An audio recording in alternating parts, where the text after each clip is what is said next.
Vous savez, ce qu'il faut d'abord préciser, qu'il est apparu dans la presse que le Parti socialiste aurait organisé des rencontres dans lesquelles le président Ousmane Tanor Dieng aurait souhaité la candidature d'un socialiste et à défaut, une délégation spéciale soit installée. Le Parti socialiste dément avec la dernière énergie que de tels propos ont été tenus par le secrétaire général.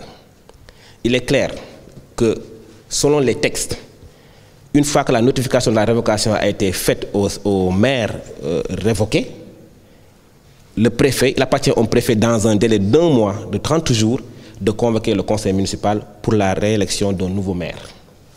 Tel est le texte. Maintenant, c'est une question éminemment politique.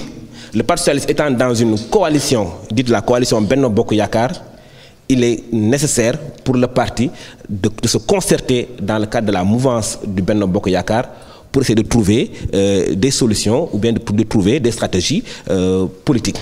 C'est une question politique qui se règle dans le cadre du Benno Bokk Yakaar et le Parti socialiste, encore aujourd'hui ancré dans le Benno Bokk Yakaar, ne saurait être solitaire dans cette prise de décision. Considérez que c'est Alioune Ndoye le candidat du PS pour remplacer Khalifa Sall.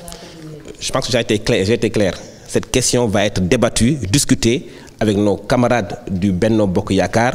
C'est qu'ensemble, l'ensemble des leaders et des responsables du Benno Bokk Yakaar, que la solution se trouvera, que la décision se trouvera. Pardon?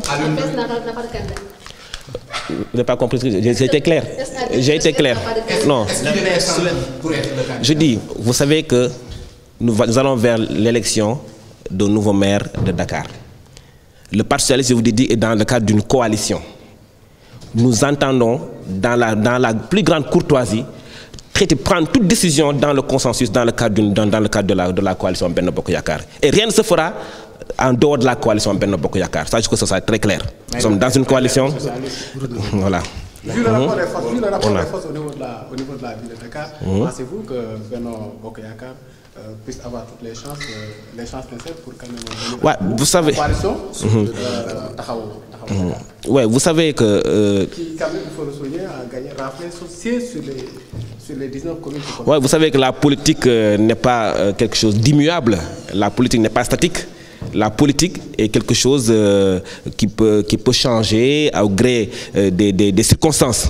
Donc on peut seulement dire que, effectivement, que la solution se trouvera au niveau de la coalition et qu'ensemble, au moment venu, vous saurez effectivement la position de la coalition par rapport à cette question-là. À la question de la candidature, à la question est-ce qu'il faut une candidature ou pas, toute cette question-là sera traitée dans le cadre de la coalition Benno Bokk Yakaar.